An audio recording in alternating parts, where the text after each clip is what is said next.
I am going to talk to you today about a subject that I feel incredibly passionate about. And from my 25 years of nursing, I have come to see that in MS management, it really does take a village of people. I sort of captioned that with "It's not what you know, it's who you know," and such an important, because I found that not only people living with MS, people they had in their lives to be able to help them, but my job as a MS nurse was also to help people know who can be the best benefit to them as well too.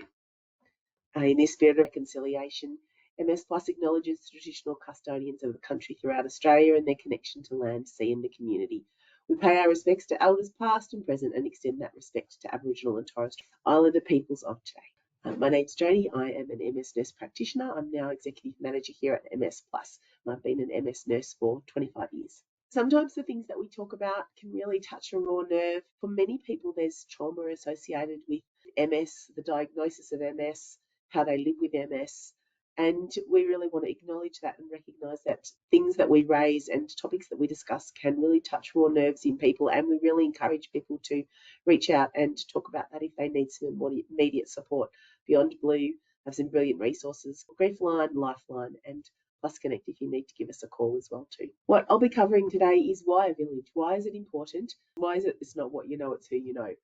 Then we'll cover a little bit on how to gather your village and also navigating the changing roles and relationships once you have a diagnosis of MS, but also as things change in MS, which we know that during the course of MS, you can have daily changes. You can also have big changes in your life, which means that you need to look for the roles and relationships will change.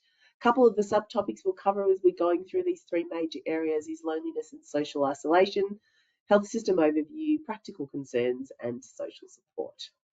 So why a village, and why is Jodi Haartsen so passionate about this topic of gathering a village and making sure that you know people who can help you in the best way? Well, the term "it takes a village" does originate from an African proverb, which was about it's taking a village to raise a child. And it's a common enough adage that we hear, and mothers around the world and fathers around the world will tell you the importance of a village in how you raise a child. When we think about human adversity, and raising children can be a blessing, but it also can be a human adversity, it really does strengthen us to have a village around us. And Hillary Clinton coined it well when she talked about it's taking a village, not just the primary geographical village any longer, but more about the networks of relationships and values that connect and bind us together. As humans, we are herd animals. We need people around us. We are socially connected people. And if COVID taught us nothing, it taught us the value of the village and the importance of people around us and the consequences of not having a village around you. And so I started thinking about this more and more and thought about all the people who I've provided support for with living with MS, which must be thousands now over my years, and what people really drew strength upon, what was really important to them, and what was really sort of helped people feel a sense of control over their MS, feel like they could live well with their MS. And I came to see more and more that it was the people around them, it was the people who they brought into their village to help them navigate the disease right from diagnosis all the way through the life course of the disease. As I've mentioned, adversity occurs in a social context. An MS diagnosis does not occur to just a person alone. It occurs to the individual and the family and the community around them. And so we need to think about the fact that adversity can be challenged and managed with those around you as much as it impacts them in all different ways. So what creates a positive village environment? When we think about relate to what we need to create a positive sort of village environment for children, they're often very similar when we think about how we can create a positive village environment for someone who is suffering some adversity in their lives, and that's that their voices are heard, that there are multiple providers of care and support involved in their village. There's a sense of shared responsibility. There's a sense of safety, and safety is something I'm going to mention numerous times over this presentation because I think it's an essential part of when you're thinking about your village, feeling safe in your village, feeling safe in your friendships, in your healthcare practitioner relationships, in all of those relationships that you have, safety and trust are such essential ingredients to that. That you have shared values, common sense of purpose, and a set of practices and standards and rules. These are all things that when we think about raising a child, we can translate to Also, thinking about how we can actually purposefully build a village around us to help manage the MS. So the context of not having a village for people is a sense of social isolation. And more people with MS are expressing they are feeling a sense of social isolation. And I think post-COVID now we really understand what that looks like. And it is becoming more widespread, it is painful, and it is definitely harmful for our health. This picture and work is from the World Health Organization, who have very recently placed an enormous amount of influence and done a whole lot of work around social isolation and what impacts that has on people's physical and mental health, quality of life, and longevity. And we're learning more and more about that. And so MS can be a very lonely disease, and it's very easy to feel socially isolated for a whole lot of reasons. But social isolation and loneliness are slightly different things. And if we look at the way even that they impact people, again, looking at some of the work that's done by the World Health Organization and even the Australian Institute of Health Economics have done some work on this as well too. If we look at social isolation, it's an objective thing. It's measurable by the number of people around you. You can have few or no social contacts. Social isolation is not necessarily linked to feelings and emotions, and its causes are usually geographic, physical, or by choice. And we know that there are lots of reasons why people with MS can actually have this experience of social isolation, which is no people around them. Loneliness is slightly different in that it's an emotional experience. You can feel lonely with having many people around you. It's usually associated with feelings of sadness, and it's a perception of the quality of the relationships around you. Both of those things, loneliness and social isolation, impact people's health significantly. And we are learning more and more the way that this impact is felt across mental health, psychological distress, life satisfaction, even general brain health. Social isolation is being recognised more and more as an element of that. Is the opposite to not having a village around you, is to feel socially isolated. And even though in a village you can sometimes feel lonely if you don't have that village working with you and for you. So that's what we're going to talk about.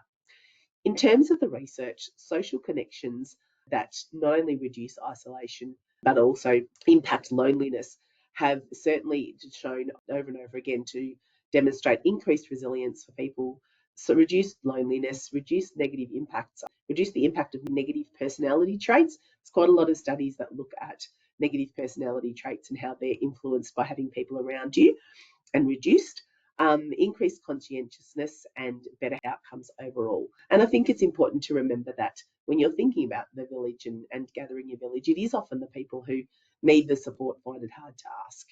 So let's go back and think a little bit about MS and loneliness and why this concept of having village people around you is so important. MS can make a person feel very lonely for lots of reasons. And these were just some of the reasons that I started thinking about. MS is very variable for people. So most people told me that they didn't know what they were going to get every single day. They didn't know what morning it was going to be. And that can be really lonely if you just think, I don't want to talk about this again in the morning because I don't know how I'm going to feel today. And I feel alone in this disease because I don't know what my day is going to look like. It's unpredictable, not just unpredictable in some degree to the disease course, it's unpredictable day to day. And that can really result in people feeling lonely, regardless of whether they've got social context or not. It's hard to describe. MS is hard to describe. And when it's hard to describe a feeling, like numbness and tingling, it can be so easy to just not talk about it and just not describe it because it's just too hard to describe, and then think, look, it's just, I'm not winning in terms of this description, and so I can't connect with people because I can't describe how I'm feeling. MS is very fatiguing. It can be exhausting, and that can also result in loneliness just by itself, not being able to go out and have those reduced social connections.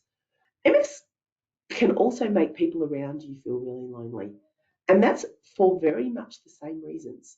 It can feel lonely because it's variable day to day and unpredictable. So almost for the same reasons, except for the people around you, I've just added can feel like a passenger.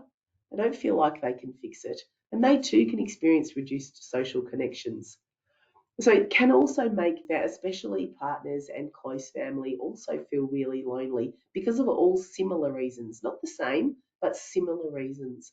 Research has shown that it really can just take one quality connection. There's lots of different research studies on this. Some say 5, some say 20, But, studies have shown that social support can mediate the degree of resilience and loneliness that people experience. So what might be some of the signs that you can see in yourself or that you can see in others feeling lonely? So what you might see is people withdrawing, or you might even see yourself avoiding or withdrawing from others to prevent a sense of rejection. You might feel like, I'd love to catch up, but I don't want to put you out. Soft requests and not to burden others. People might sort of say that sort of language. Poor eye contact and withdrawn body language, such as going like this, or arms across the back. They're sort of withdrawing body languages. And less engaged conversations at work. People can just be sitting, staring outside of their windows. I've got a lovely window there.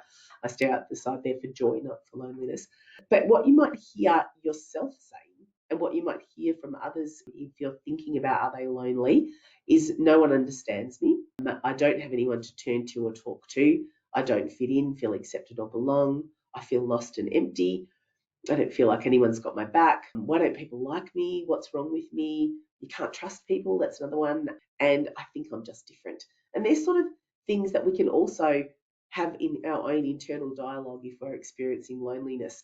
So it's certainly really important to look for signs, not only within others, but within yourself, and say, am I feeling lonely? Because this is something that I need to actively pursue and need to do something about getting a healthy village around me. And Australia's recently started an Ending Loneliness campaign, and there's so many resources available on that. So I encourage anyone who's feeling lonely to look up endingloneliness.com.au. It's a great resource that's really working on making sure that we address the issues of loneliness, which is, well known to be epidemic proportions. Now, what to do if you're feeling lonely?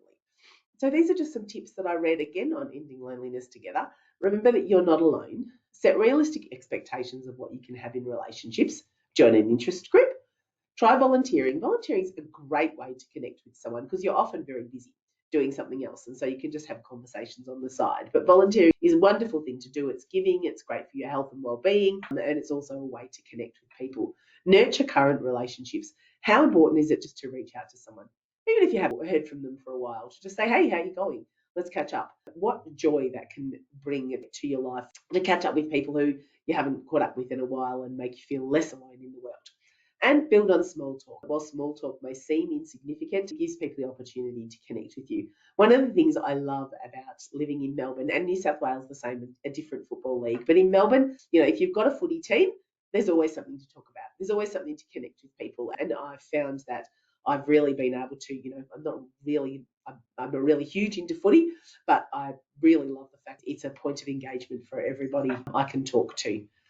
That's why it's important to have a village. There's research that says that it's good for your health and well-being, but thinking about what the opposite is of not having a village is the reason why I am so passionate about how important it is in the management of MS.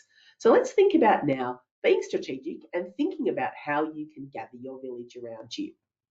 Sometimes it helps to put around some principles in your approach, to be quite reasonable about it and say, okay, what's important to me in my village? These are just some ideas of mine of what you might think in when you're thinking about that, but it's good to be strategic and it's good to sit back and to actually map what you want your village to look like. What does it need to be in it, and what are the principles? Because that way I can work out who's in and who's out of the village that's going to be important for me. And as I said, the most important thing I believe is safety and trust, and the two come together. But feeling unsafe in relationships is really going to make it hard to progress from there. We all know the friends who we feel safe to be ourselves with and who we feel comfortable with, and the people in our lives who give us that safety and give us that sense. It's so important. And certainly even with your GP, your neurologist, your MS nurse, if you're not feeling safe in that environment, then have a think about that, because that may not be the best relationship with you, because sometimes you've got to have really awkward conversations and really difficult conversations. And so if you don't feel safe in that environment, that can make those really hard to have. And so it might take a while to find the right GP, physiotherapist, neurologist, MS nurse in your team. If you are thinking about, are they safe? Are they strengths-based? We talk about thinking about what our strengths are and how are people supporting our strengths, and are they thinking about our strengths, and am I thinking about my strengths as I go to gather around my village? And that's a little bit about values and the importance of aligning with your values. Is it prevention focused. So, preventing problems before they happen. Are people in for the long haul? I'm taking this as a long-term approach, and I want to see that, not everyone needs to be there for the long haul, but it's important to think about who do I need for the long haul, and this is my long-term approach to what I'm going to need. But also within that is, can it be fluid and agile? Can I change and can I shift within what I'm thinking about? Does it promote agency and empower me? Does my village allow my voice to be heard? Is there open communication and open-mindedness? Am I hearing different perspectives? Because that's so important as well too, to be able to take on board different perspectives, to say, oh, I thought about that way, but you presenting it this way is really important because I can see that there's another way of looking at that. So you might have your own principles in terms of how you think about what is going to be important to me when I think about gathering my village.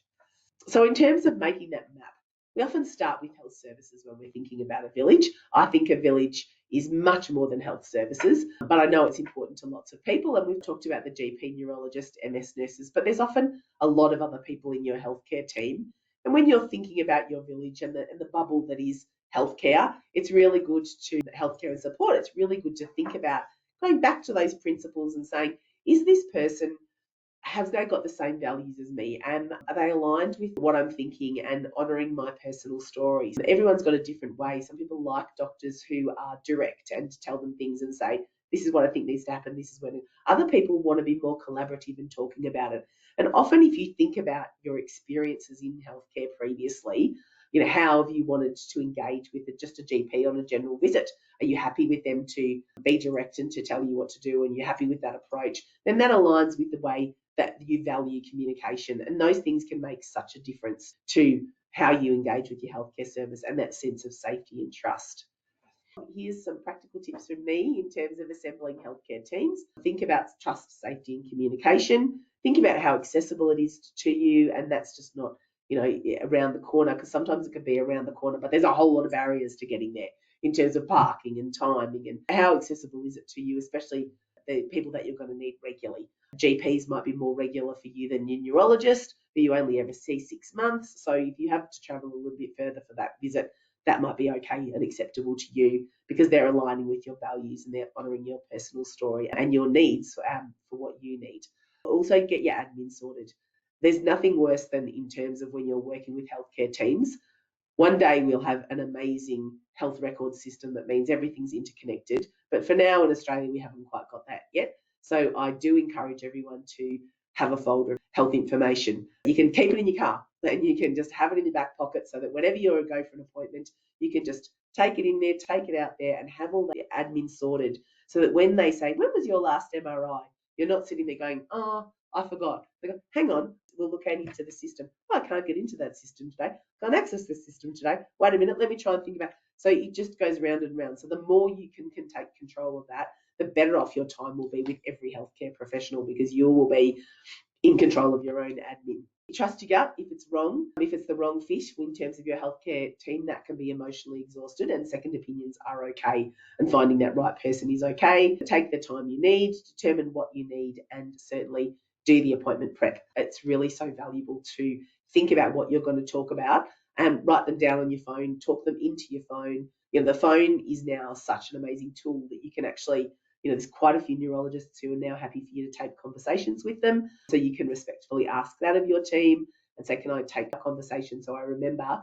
And I've also written down some notes for you that on my way to the appointment, I was thinking about what do I really need to talk about so that I can make sure that I make the most of this appointment.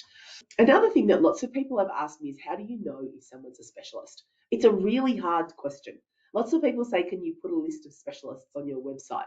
And I often say it's really hard because we don't even actually know when someone's a specialist, because lots of people can say that they're a specialist, but what is defined as a specialist is not necessarily what I would define as a specialist as well too. So I came up with some tips about thinking, what is a healthcare specialist? So don't assume a healthcare specialist is just because your GP said so. You can ask for a list from your GPs instead of just going with the one that they said so. Don't assume someone's a specialist just because Google says they're a specialist. Don't assume that they are a specialist because they are a good person. My mum always does that. It drives me crazy. Bless her heart, but she always said, but they're so lovely, Jodi. And I'm like, your lovely doesn't make it the good doctor, Mum.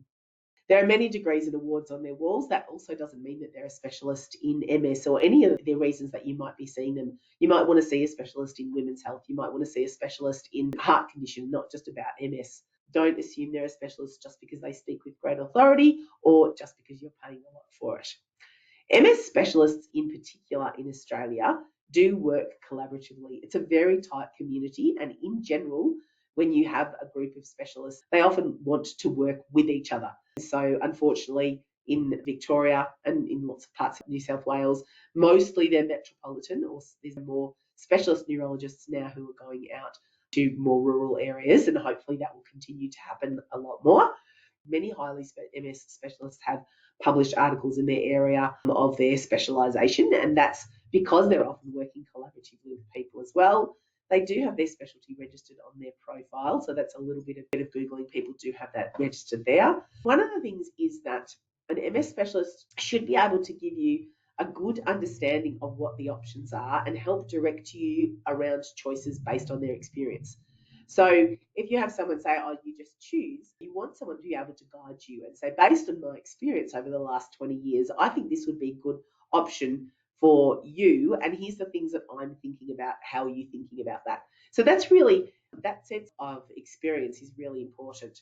Also, confidently describing MS, the treatments, and the likely outcomes. I always look for this in other areas. If I engage in healthcare professionals, I always ask them, and the more confident they are in explaining the treatments options and what the likely outcomes are in any area, you know that they've done this before and that they have been able to sort of talk you through it and it's familiar to them and this is their specialty. And they're also aware of other resources available for support for you if you need them. So they're just some things to think about when you're thinking about wanting to see a specialist. Susan Silk was the person who developed this ring concept. When she was being treated for cancer, she was told by a friend who was visiting her that the illness is very difficult for us around you too. And her and her husband put together this concept that I really like, and that is the comfort in and dumping out, and how important it is that when you think about giving people comfort and support and nurturing, that the person with MS is the person in the centre here. And all the comfort needs to come in from one level directed into them. And important is the dumping out. So they're allowed to tell their close friends and family, but redirecting that arrow to dump it back in on them can be really unhealthy when you're thinking about building a village. So it's really good to encourage people to go outside of the next realm and say, if you need to just get that out off your chest and say, oh, you know, this person today, it's really challenging for me, go and speak to friends, family or friends, and then go to communities or then go to health and community services as well too. I read that people that carers speak to the most about the burden and the significance of the things that they're going to is actually their GP. And that's really interesting. And my son also really highlighted that to me one day when I was talking to him about how his illness was impacting me. And he said, surely you've got friends to talk about this with, Mum. I don't really want to hear this right now. And I thought, oh, it hurt a little bit, but it was so true because I wasn't putting in the comfort in for him. I was sort of turning it around and wanting comfort back from him. And he wasn't able to do that. So it's just a good thing to think about when you're talking to someone, this concept of comfort in and dumping angst out. I also talk a lot about the different types of support that you need. It's so easy as humans to want to create this one perfect person who's going to give us everything that we need. But if you can actually deliberately and intentionally say, all right, these are the types of support that I'm going to need around me. I need someone to give me an emotional support. That's that person who's there when I cry and who gives me a hug and who's there when I need someone to just let out my emotions.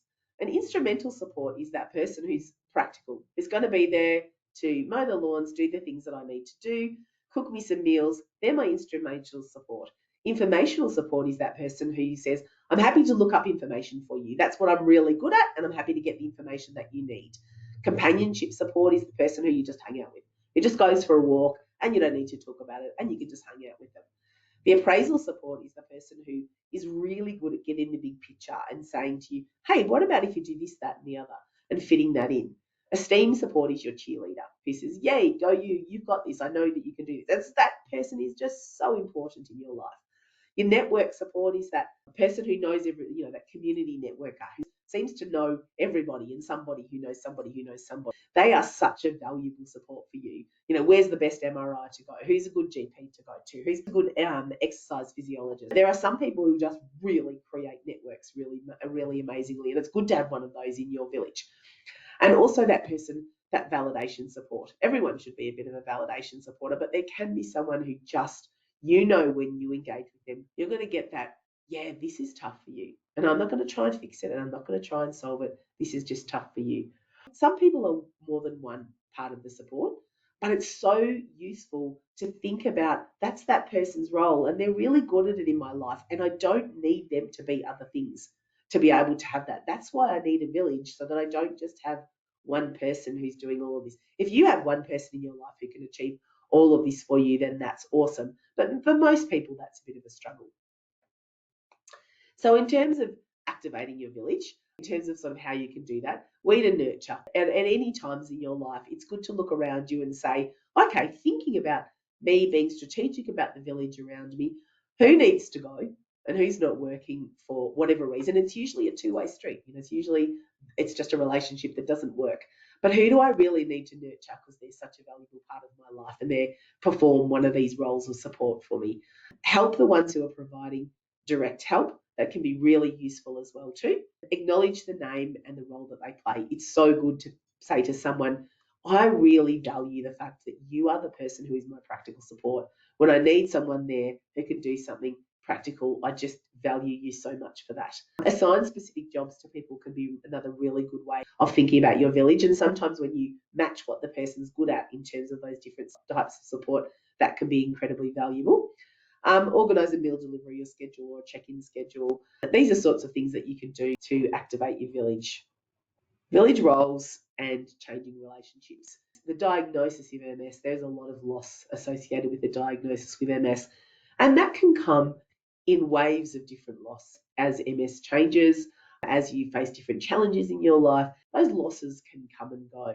And so it's really important to acknowledge those loss and the losses in relationships, not only just at the time of diagnosis, but as you go along. The loss is part of lots of people's lives, loss and grief. But the more you're able to talk about it, the more you're able to sort of work through that when you're thinking about creating your people and who you can have in your village.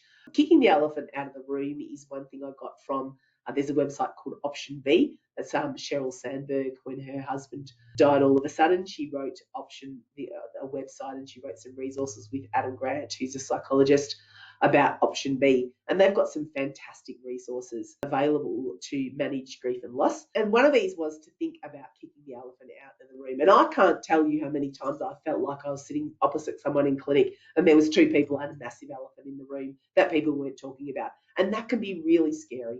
And it comes back to that sense of safety as well too, and trust, to be able to say, now is the time that we have to be brave enough, that I feel safe enough to kick the elephant out of the room. So that's something to think about when you are having difficult conversations. What do I do right now? When I'm in a difficult situation, how do I sort of work with my village right now when it's a difficult situation? And I just wanted to touch on an immediate resolution. So if things are a bit tough for you right now, or if things are getting tough, these are things that you can do for someone or someone can do for you right now. And that's sending a text, a simple text about it's unfair that you're going through this, it's okay not to be okay. Or it's just wanted to check up and say hello to you. Provide practical support. That's such a gift to someone to be able to say, I'm just going past the supermarket, do you need some Cadbury's? I'll drop it off at your house. Respond on social media. That's also one way that you can connect with people in the immediacy. Generally, I think I'm not responding to everybody, but just a personal message to someone to say, hey, if you need it, you can message me offline and I'm there for you if you need it. Or the other way, just connecting if you're a person who's living with MS. Let people know that you're there for the journey, so that people are in it for the long haul, and that it's okay not to need anything right now, but I'll check in with you again next week. Now, there are people, and it may be you, and it may be people in your village who don't want to talk about it. So this is a big thing, and we're trying to connect with people and they say, I just don't want to talk about it. We're very good at it in Australia, I think, to just say, let's not talk about this. So these are just my tips about why people may not want to talk about it, and also just, my message really about that is to be patient. And so there's a whole lot of reasons why people might want to talk about it, and to understand those things are really important, to understand why people, they may not feel trust or safety. They may have had bad experiences. They may not be ready to talk about it. They may be a super private person. They may not feel confident in explaining it. And so it's really important to think about that and to be patient if someone doesn't want to talk about it, and acknowledge it's okay not to want to talk about it now, but I'll circle back with you and we can talk about that if you want to talk about it anymore. So some practical tips about talking about it, because it's not just talking about MS, it's talking about hard things in life. That's a bit about taking the temperature of the room. Generally, you can get a vibe of whether it's a good day to talk about this or not a good day to talk about it. I can't tell the many hundreds of times I've read the room wrong and started a conversation and then thought, no, this was not right at the time. Reverse to bring up this conversation with this person. Name the elephant, name the problem. That, as I said, that can take an enormous amount of courage to do that and to thinking about the right words to do it. Don't try and fix it and avoid tips and tricks. There's nothing more irritating to people than having them trying to fix it all the time and say, have you heard about how to do this X, Y, Z, and this is it. And you can say, I've sort of heard about that. Would you be interested in it? But it can sort of be a little bit confronting for people if they have the fix-its who want to fix your problems all the time. Listen and validate people's feelings. You don't have to have the perfect words and be present with someone, walk beside them literally. That going for a walk can be the most valuable thing. And just saying, gee, that sounds hard, and pausing is so important for interacting with everyone in your village, and knowing that as adversity is not experienced on your own, adversity is experienced collectively, and the more collectively it can be experienced, the more likely you are to be successful in managing that. Just a quick word on relationships. They do have patterns over time and they change. MS tends to interrupt that. And when you're thinking about your village, they are all the relationships around you. So it's important to recognise that MS changes relationships and not just at diagnosis. It's particularly impactful at diagnosis, but over time as MS changes and lots of other things come in your life, relationships are not just a static thing. They do need work, they do change, they do fluctuate, and there's lots of ways to place importance on relationships. There are millions of relationship building tips. You could probably I could write pages and pages and pages and pages on these. You can go to social media and get hundreds of tips on how to build a better relationship. So I've just taken a few: identifying your loss, allowing yourself to be vulnerable, doing a relationship scan. How's this working? Is it working well? What's going on here? Giving myself permission to prioritize your relationship, take opportunities to reverse the caring role. So that's for people with MS and for people who are not living with MS, to care for each other in different ways. Beware of comparisons, and even look at Joe Blogs down the road who's living so well with MS, and why are you struggling? You may not always know what's going on in that person's story, so it's so important to be very, very conscious of comparisons. And resentment as well can be incredibly harmful and build up over time. So it's important to kick that elephant out in the room and have those conversations with people as you're surrounding yourself with your village. You are likely to have children living with MS, whether you're a grandparent, whether you're not, whether you're a person at work who has children in your village. So it's important when you're thinking about MS and how you can navigate your village that you acknowledge that they're children and they have different needs. There's lots of resources available on the internet for that. Here's just some practical tips that we've got. We've got a couple of fantastic webinars and podcasts on how to support children, and even internationally people have done a lot of work around this. So if you have children in your village and it's something that you're struggling with in terms of the way that you communicate and the way that you work with the children in your village, then please just a little bit of Googling will give you so much information on how you can do that. And this is just some tips for me about, particularly children may worry more what they don't know than what they do know. That was something that I found. It's natural for parents not to want to talk to children, but trust yourself. Trust yourself with that your child. Children so often know that there's something going wrong, and the more you can talk about that, the better. And children need love first and foremost is so important as well too. So if you can create a loving environment, whether that be your children or your nieces or nephews or any children that are part of your village, to think about how can I do this? How can I approach this with love? And that will be often, you don't have to have the right perfect words. You don't have to get it right every time. They're very forgiving. Children are very forgiving. You may have teenagers in your village, and I've deliberately separated those because teenagers can be a bit of their own beast. And we talked to the head of Headspace, clinical director of Headspace, recently about that. And she's done a couple of videos and a podcast with us about talking to teenagers, because we really realise this is a tough area for some kids and for some parents and for someone who's looking at their village and the teenagers within their village. They want to do the right thing. The teenagers generally really want to do the right thing. And so here's some tips about trusting yourself with your teenager. Don't be afraid to get it wrong. Don't be afraid to say you're sorry, that you stuffed up and can you start again. Encourage peer support. There's some really good resources in terms of peer support in Headspace, and also some in MS as well too, more within the Headspace about that. And also I'm really so excited that teenagers now are really having such a better mental health literacy than what they ever have in the past, and talking about it with each other and opening things up with each other. And that's so good as parents to encourage that healthy sharing and peer support. And so the Headspace is the National Youth and Mental Health Foundation for Australia and does amazing work in supporting the teenagers. And then finally, when you're gathering your village, I feel like I should always end with a slide that thinks about self-care and the importance of self-care, because difficult feelings often travel in packs. When fear and loss turn up, they often bring along guilt, shame, and disconnection. And as you're gathering your village, as you're part of the village, still remember to keep focused on self-care. And sometimes it's just sleep, eat, breathe, and move. I love the simplicity of that. Am I sleeping well? Am I eating well? Am I taking the time to breathe? And am I taking the time to move? And that's just bringing it back to, it is about you, and it is important what you know, but it is still also about you. Yeah, and MS Connect, lots of different services available to you, all the different services that we have to help you build your village. We are part of your village and feel honoured to be part of people's village. We have resources available to people, webinars, podcasts, and articles on our website. Please give us a call. The lovely key workers will be able to talk to you at any time on 1800 042 138.